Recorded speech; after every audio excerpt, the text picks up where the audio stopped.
Here we are at the St. Francis Library homepage.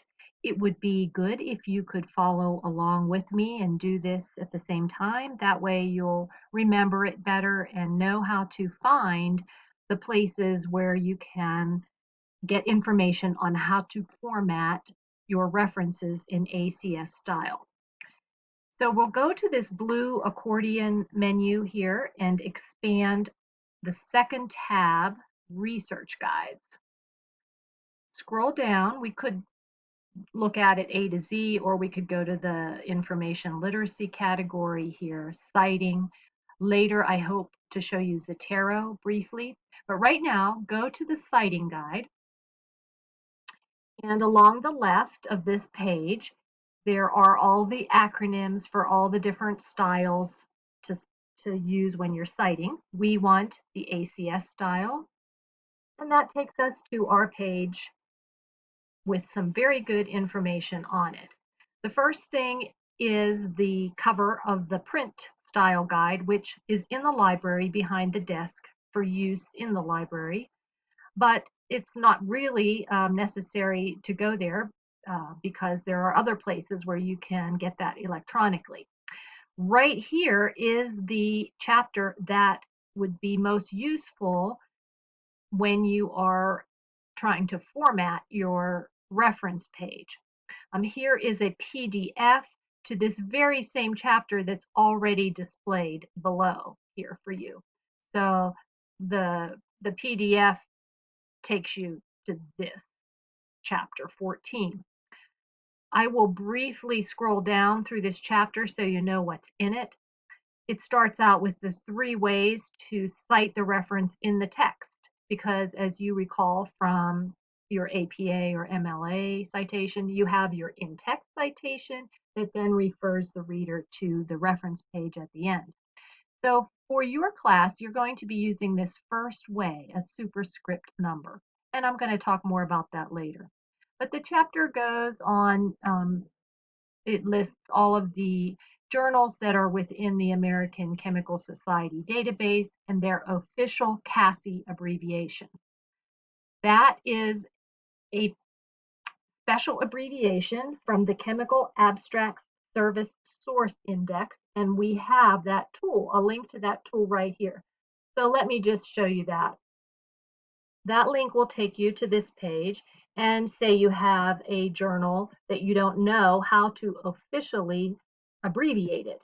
So you would type in the whole name, ask the tool to search for you, and it will bring up some options. It's, maybe you didn't get something exactly right, so it gives you other options, but we want organic letters. We click on that, and then it takes you to the page that shows you that official abbreviation, capital ORG period, space, capital LETT period. That is the abbreviation you'll use in your citation.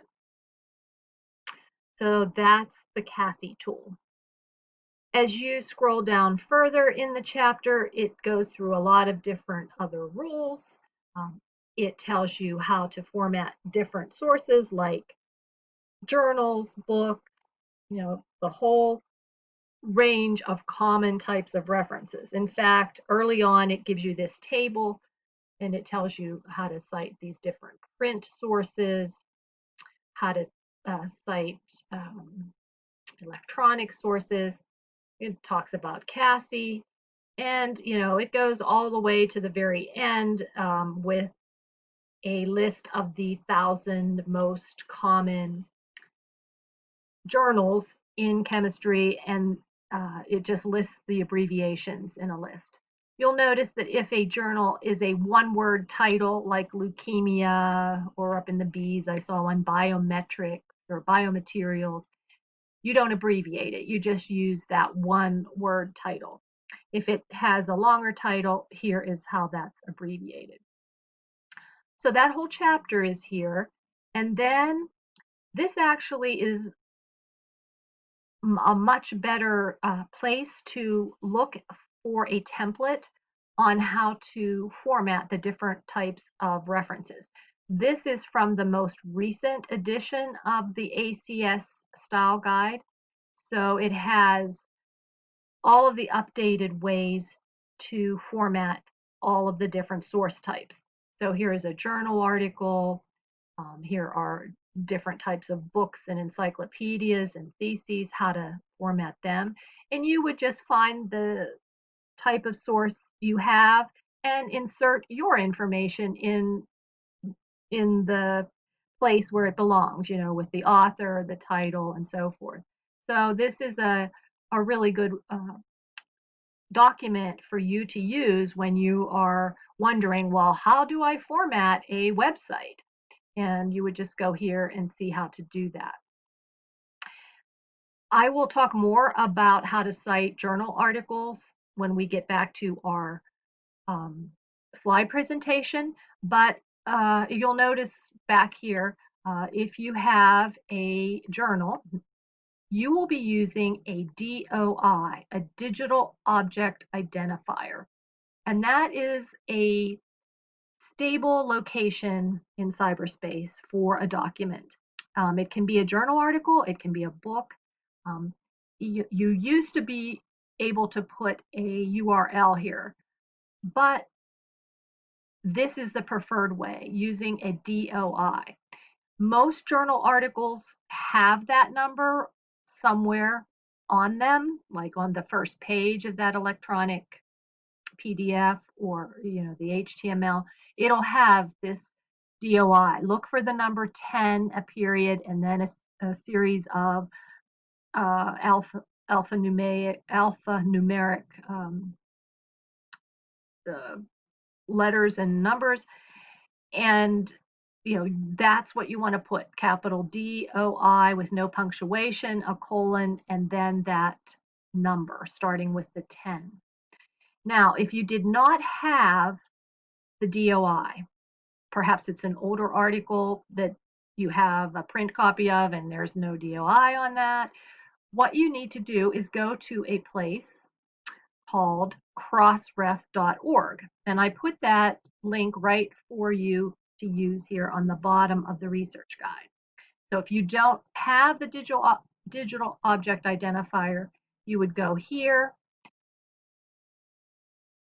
and you would put in the title of your article. You would go under here, search metadata. You can enter the title, the author. If you have a DOI and you need the author or some other piece of the citation that you don't have, you could find it that way.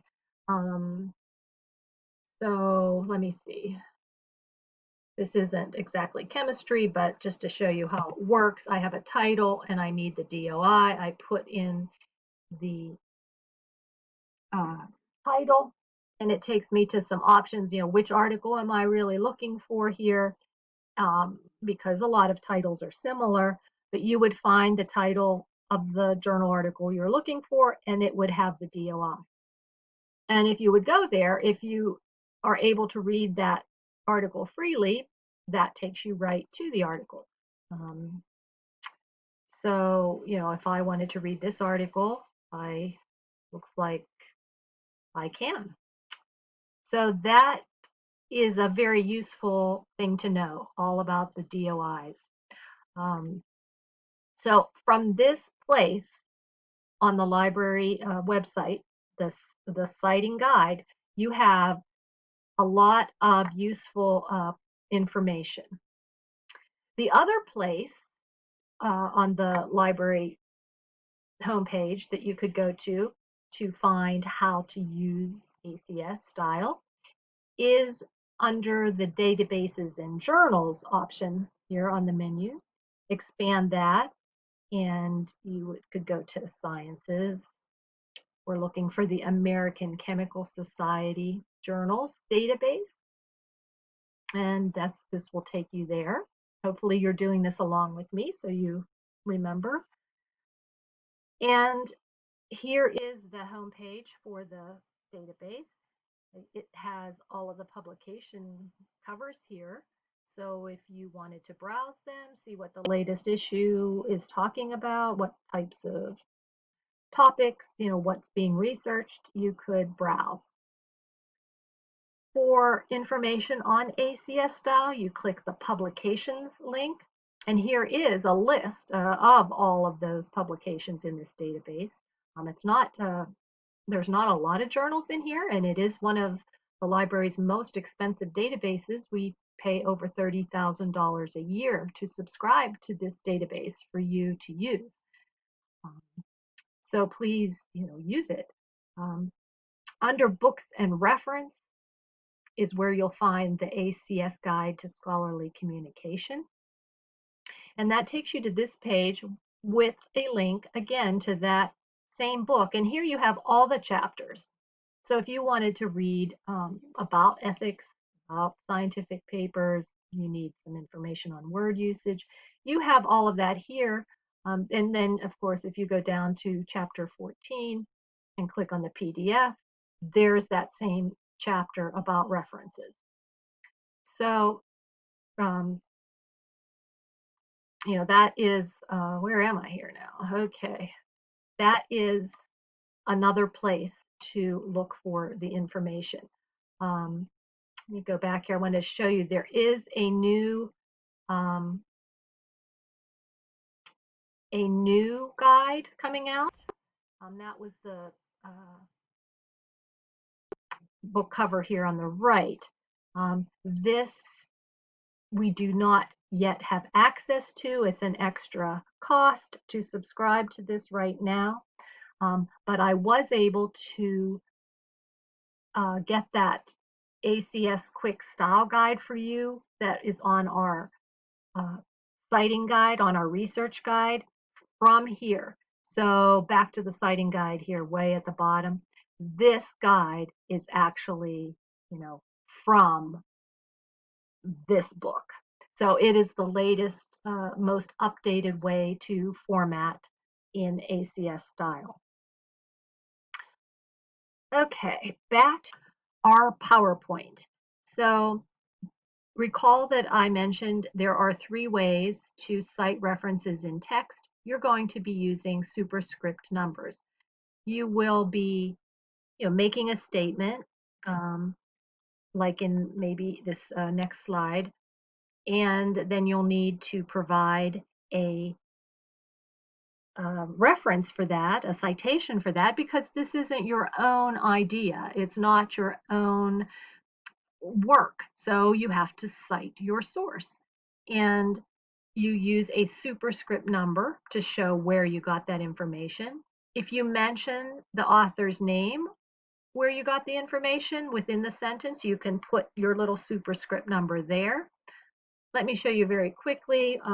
If you were typing a sentence, and I'm not going to take the time to write the whole sentence, but pretend I have a sentence and then I need to put a little number after it. If I want to make it superscript, I highlight it and use this little X in the menu that toggles back and forth, as you can see, between superscript and regular. So that's how you get that superscript number.